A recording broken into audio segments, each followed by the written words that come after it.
The three knocks in the empty hospital. The Gallup Regional Medical Center had a way of swallowing sound at night. Not the normal hospital hush. This was different.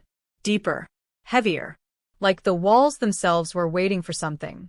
Francisco knew the feeling well. He had worked the late shift for 5 years, and every winter the empty corridors seemed to stretch longer, the lights hum louder, and the silence linger just a little too long between footsteps. But this night was worse. It was 5:04 p.m. The sun was gone, and the building was already settling into its after-hours stillness. Francisco stayed behind to finish paperwork, the only one left on the floor. He was halfway through shutting down his station when he heard it. Tap. It echoed down the west hallway. Soft. Slow. Deliberate. He froze. The hospital had its share of strange stories. Drawers sliding open. Beds shifting on their own. Footsteps pacing when the floor was empty. But a knock like that didn't fit the usual creaks and pressure changes the night nurses blamed on the HVAC system. Tap. There it was again. Same rhythm. Same distant tone. Like someone gently rapping on a wooden door with the tip of their finger. With the building empty, the sound shouldn't have come from anywhere. Instead of ignoring it, the mistake every horror movie character makes, Francisco pulled out his phone and hit record. "I don't know who that is," he whispered to the camera. "There's nobody here. It's almost 5, everyone already left. I'm just trying to lock up." He stepped into the hallway. The fluorescent lights buzzed overhead, flickering with that ghost blue tint old hospitals are famous for. His shoes scraped on the floor, the only real noise besides his breathing. "Hello," he called. Only his voice answered him back. He walked farther down the hall, filming each doorway, each shadow pooling beneath the dim lights. Every office was pitch black, every patient room empty, curtains pulled tight and beds made up for tomorrow's admissions. Then it came again. Tap. Tap. Tap. 3 knocks. But this time closer. Francisco spun toward the sound, phone shaking in his hand. "Hello? Anyone here?" His voice cracked at the end. He moved quickly now, checking the nurse's station, the supply room, the on-call break area. Nothing. The building was empty just like it was supposed to be. Except for the knocking. He turned a corner, and the hall was dead silent. "Where's that coming from?" he whispered. The phone caught the tremble in his voice. There's an old belief Francis had heard growing up. 3 knocks means it's not a person. Not a patient. Not a prank. Something mimicking human behavior to get your attention. He didn't believe it. At least, he didn't think he did. But the chill crawling up his spine didn't feel like imagination. He checked behind the reception counter. Nothing. He checked the locked records room. Locked. He checked the patient isolation wing. Pitch black. And then, tap, tap, tap. Right behind him. Francisco spun so fast the camera blurred. No, there's nobody there. But the knocks hadn't come from the door. Or the walls. They had come from the air. Hollow and directionless, like they were tapping on the silence itself. The fear finally pushed him toward security. He hurried through the halls, breathing hard now, every shadow feeling a little too heavy, every overhead light buzzing a little too low. When he reached the security office, he nearly stumbled through the door. "Pull up the West Wing hallway," he said. The guard, confused but calm, rewound the footage. And there it was. Francisco walking alone. Francisco turning each corner. Francisco calling out. And the knocks happening at the exact moments he reacted. But on the footage, no one else was there. No movement. No figures. No shadows. Just Francisco. And the empty hall responding to him. He stared at the monitor, suddenly very aware of the silence behind him, deeper now, heavier, like someone was standing just out of frame. He swallowed hard. If this happens again, what am I supposed to do? The guard had no answer. And neither did the camera. The door that shouldn't have opened. The next night, Francisco didn't want to come back. But bills don't care about ghosts, and the hospital needed him. He arrived just before dusk, the sky bleeding into that cold blue that made the building look more like an abandoned sanatorium than a functioning medical center. He walked in with his head low, badge swinging lightly from his neck. The air already felt wrong. He told himself it was just nerves.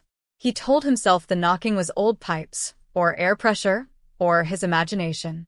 But the moment he stepped inside the elevator, the hair on his arms rose. It felt like someone else had stepped in with him. He pressed his floor and muttered, "Just one shift. No overtime. In and out." The elevator hummed upward, but slowed halfway, lights flickering in that sickly blue way they did when the power dipped during storms, except the weather was clear tonight. Moon bright, air still. The lights steadied. The elevator opened. Except it wasn't the floor he worked on. He stepped out into Ward C, an unlit corridor that had been closed for renovations months earlier. No staff. No patients. No reason for him to be there. "Great," he muttered. "Wrong floor." The doors began to close behind him, then stopped. Stalled halfway like someone invisible was holding them apart. Francisco froze. Come on, he lunged at the button. The doors jolted, then slid shut fully. Good. Elevator working again. Until he heard it. A door clicking open behind him. Slow. Soft. Careful. He turned.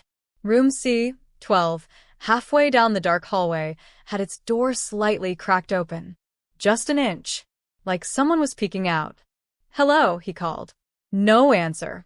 He lifted his phone again, recording on instinct, the same instinct that told him something here didn't want to stay unseen. He approached the room slowly, shoes echoing on the tile. The air was cold enough to see his breath, which made no sense. The heating system was always blasting at night. He reached the halfway point and stopped. The door eased open another inch. Creaking. Not blown. Not pushed. Not mechanical. It opened like someone on the other side wanted him to notice. "Look," he whispered shakily to his camera, "this entire wing is empty. No patients. No staff. Nobody's supposed to be in these rooms." A soft scuffing noise came from inside the dark room, like a shoe brushing the floor. Francisco's heartbeat hammered in his ears. He pushed the door open the rest of the way. The room was empty. Beds stripped. Curtains tied. No equipment. The renovation tag, still taped across the wall. His flashlight beam trembled across the floor as he said, There's nothing here." He turned to leave. The door slammed shut behind him. Hard.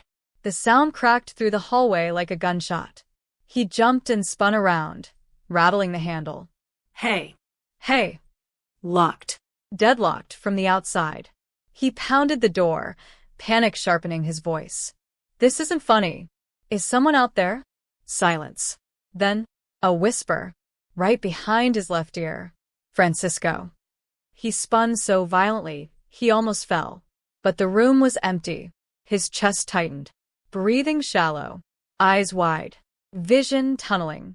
He grabbed his phone again, switching to the front camera like it could protect him somehow. Who's in here with me?" Voice shaking. Hands trembling. Nothing. Then his phone flickered. Glitched. Static washed over the screen like a corrupted video file.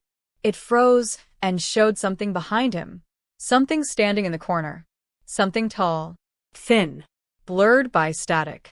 Facing him. He almost dropped the phone. He didn't turn around. He couldn't turn around.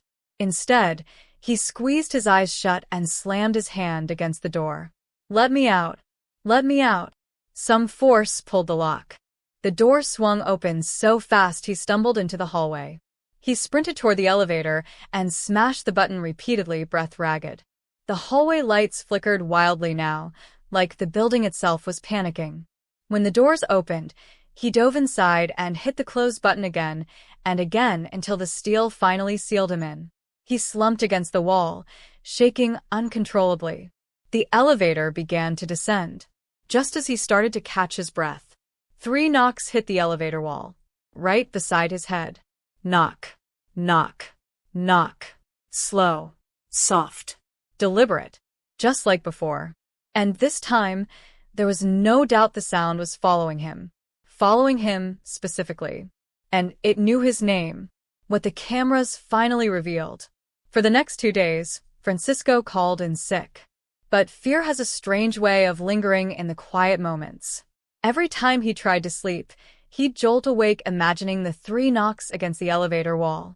Every time he showered, he swore he heard someone whispering his name just behind the curtain. Every reflective surface, windows, glass doors, even the microwave, made him flinch. He didn't want to go back. But he needed answers. And more importantly, he needed proof that he wasn't losing his mind.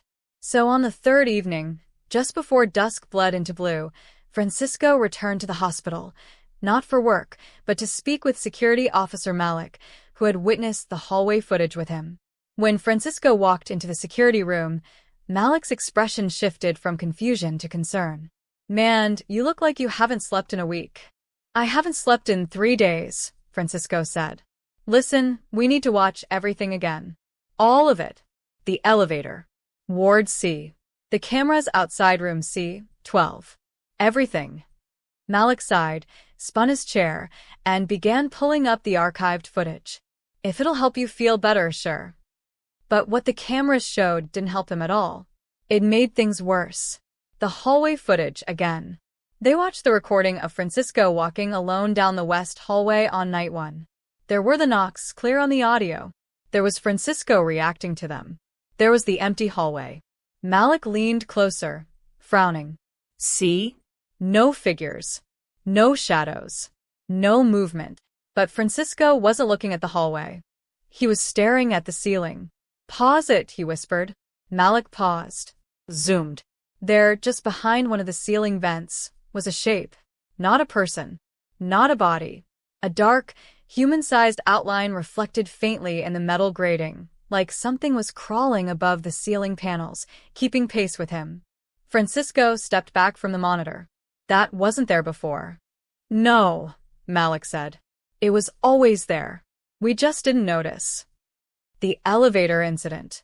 Next, they pulled up the footage of Francisco exiting the elevator into Ward C. The doors had remained open by several inches, but on screen, nothing held them apart. Then the room door, C-12, opened. Slow. Intentional. Deliberate. And Francisco remembered the whisper in his ear. The door slamming shut. The static on his phone. The figure reflected behind him. "Roll it back," he said. Malik rewound to the moment Francisco stepped into room C-12. But instead of following him inside, the camera angle switched to show the hallway outside the door. "Wait, where's the interior footage?" Francisco asked. Malik frowned. "There is no interior camera." But there was something else. The door to C-12 closed on its own. And, directly after the slam, the camera glitched. A split-second freeze frame. Like someone walking past the lens, but too fast to see clearly. "Run that frame again," Francisco said. Malik hit frame by frame. 1 frame, static. 2 frames, static. 3 frames, something shaped like a distorted silhouette. 4 frames gone. The entire screen flickered blue. But something else happened too. In the faint reflection of the polished hallway floor, something tall slid past the doorway of C-12. Something that didn't walk. It drifted. The new footage. Malik hesitated before opening the next file. "This one was recorded last night," he said quietly. "You weren't here. Nobody was." He clicked play. The Ward C hallway appeared on screen, silent, empty. Lights dimmed for the night shift. Nothing. And then, knock, knock, knock. 3 knocks. But this time, the sound wasn't coming from outside the camera mic. It was coming from inside the hallway on screen. The knock echoed from beyond the static. A door creaked open. Not C-12. C-14, 2 doors down. A slow shadow stretched along the floor. Not human. Not shaped right. Like someone walking with their limbs out of frame, or like the figure was taller than the door itself. The shadow paused. Then it turned. Facing the camera. Facing Francisco. Malik hit pause. "Do you see it?" Francisco nodded slowly, voice cracking. "It's looking for me." Malik leaned back. "Man, I don't think this is the building. I think it's you. That thing followed you home emotionally. Stress. Fear. Whatever this is, it knows your name." Francisco swallowed hard. "So what do I do?" Malik shook his head. I think whatever you saw in that room isn't finished with you yet. And, at that exact moment, the monitor behind them flickered. A live feed of the West Wing hallway appeared. Empty. Lights buzzing blue. Silent. Until a soft tap echoed through the speaker. Knock. Then another. Knock. Then a third. Knock. Malik sat frozen. Francisco whispered, "It followed me here again." And on the monitor, a faint silhouette began to form in the center of the hallway. Slow. Tall. Facing the camera. Facing him. The same 3 knocks echoed again. But this time, they weren't coming from the speakers. They were coming from right behind him.